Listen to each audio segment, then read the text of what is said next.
Hello everyone, good evening. তো আমি এইমাত্রই just স্নান করে এলাম। তো আমার এরকমই লেট হয় প্রত্যেক দিনই, যেহেতু আমার একটা বিজি শিডিউলের মধ্যে আমি থাকি। তো এভরিডে আমার এটাই রুটিন। তো হঠাৎ করে আজকে একটা কথা মনে এলো, তাই মনে হলো তোমাদের সাথে শেয়ার করি। সেটা হচ্ছে, দেখবে অনেক সময় অনেকে বলে যে তোর কর্মফল তুই এ জন্মেই পেয়ে যাবি।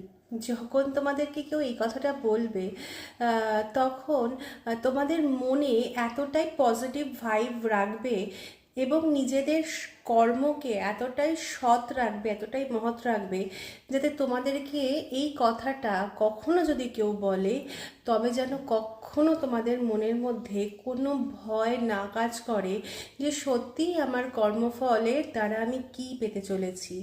কাজটা এমনই করো জীবনে, যাতে যে যাই বলুক না কেন, ভগবান উপর থেকে সব দেখছে, সেই সব